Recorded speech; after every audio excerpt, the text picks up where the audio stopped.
Today, we're diving deep into one of the most influential books ever written, Sun Tzu's The Art of War. So, why in the world are leaders, we're talking everyone from CEOs to four-star generals, still poring over a 2,500-year-old book on strategy?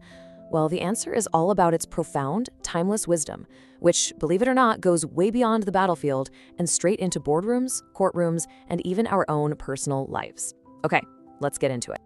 But first things first. To really understand the book, we have to grapple with the mystery of its author, a figure who is, honestly, as much a legend as he is a real historical person. So check this out. On the one hand, you have a famous historian who gives us this detailed story of a brilliant general named Sun Tzu serving the king of Wu. But then you look at the most important contemporary record from that exact period, and there's just complete silence. Nothing. It mentions tons of other people, but Sun Tzu, not a word. And this huge historical puzzle has led a lot of scholars to ask, was he even a real guy? Or is The Art of War more like a greatest hits album, written by many different strategists over time? Okay, so the most famous story about him is intense. The king of Wu basically dared him to prove his theories worked and challenged him to train 180 of the royal concubines. Well, they just laughed at his commands. So what did Sun Tzu do? He had the two women leading them, who just so happened to be the king's absolute favorites, beheaded, right there on the spot. His point was terrifyingly clear. If orders are understood but disobeyed, it's the officers who are at fault. He then said this to the king, basically establishing that a commander's authority on the battlefield has to be absolute, even over a king's personal wishes. So let's get into the core principles of the book. And what's fascinating is that Sun Tzu doesn't start with swords and spears. Nope. He starts with the fundamental calculations, the cold, hard math that has to be done before a conflict is even on the table. Right off the bat, he frames war not as some glorious adventure, but as a matter of the utmost gravity. He says it's a matter of life and death for the entire country, a road that leads to either safety or total ruin. And because the stakes are that high, it has to be guided by rational, clear-headed analysis, not passion. And to do that analysis, he breaks it down into these 5 constant factors. You can think of it like a strategic checklist for sizing up any situation. It covers everything from the morale and unity of your people, to the weather, the terrain, the quality of the commander, and even the nuts and bolts of your supply chain. Every single one has to be weighed before you even think about making a move. And here's what's so profound about it. The very first factor, the most important one, isn't your weapons or the size of your army. It's what he calls the moral law. It's about the psychological alignment of your team. Do the people believe in their leader? Are they willing to follow them into danger? Because without that unity, Sun Tzu says, no strategy in the world can save you.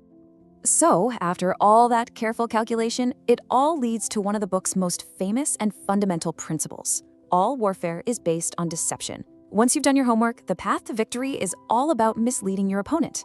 Seem weak when you are strong, appear far when you are near. As long as you keep them guessing, you're the one in control. And this core idea of deception, well, it brings us to the book's most powerful revelation, a concept that completely redefines what it even means to win. This might be the most radical idea in the whole book. Supreme excellence, the absolute peak of skill, is breaking your enemy's will to fight without ever actually fighting. The greatest general isn't the one who wins 100 battles. The greatest general is the one who makes battle completely unnecessary. The real victory is won in the mind of your opponent before a single blow is ever struck. Sun Tzu even gives us a clear hierarchy for this. The absolute best strategy: ruin the enemy's plans before they can even get started. The next best thing is isolate them from their allies. Actually fighting their army head-on is only the third best option. And the absolute worst policy of all, a direct, costly attack on a fortified city. And he's not just being philosophical here. He actually quantifies this disaster. He states that if you launch a premature assault on a city, you can expect to lose 1/3 of your soldiers, and the city will still be standing. It's the very definition of strategic failure. This all comes down to one of his most quoted passages. Advice that's just as true for a business negotiation as it is for a battle. Victory, he says, is a function of knowledge. If you know yourself and you know your enemy, you don't need to fear 100 battles. If you only know yourself, your odds are 50-50. And if you know neither, well, you're pretty much doomed to fail. every single time.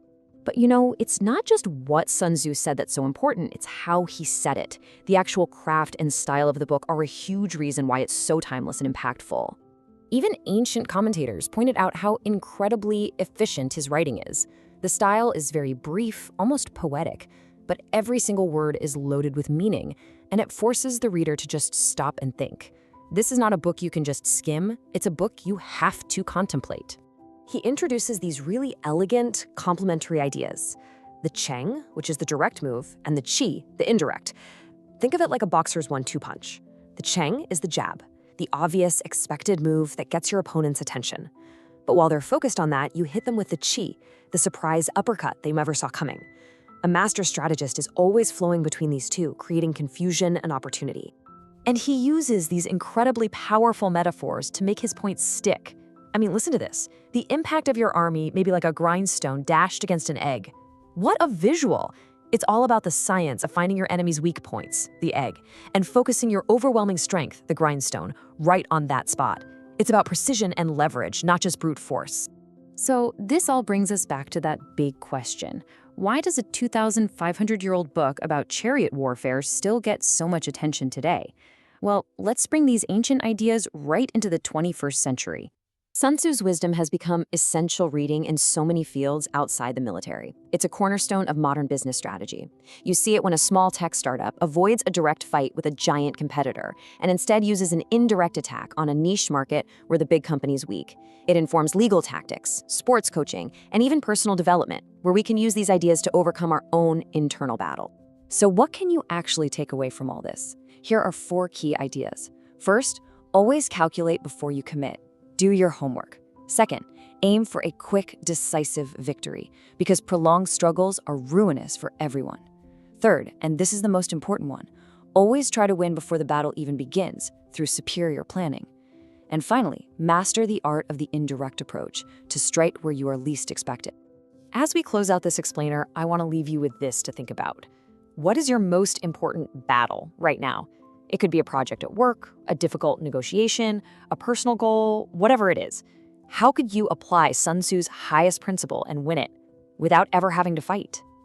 And finally, to really apply his wisdom, ask yourself, who or what is your opponent in this challenge? It might be a competitor, sure, but it could also be a broken system or even a weakness inside yourself.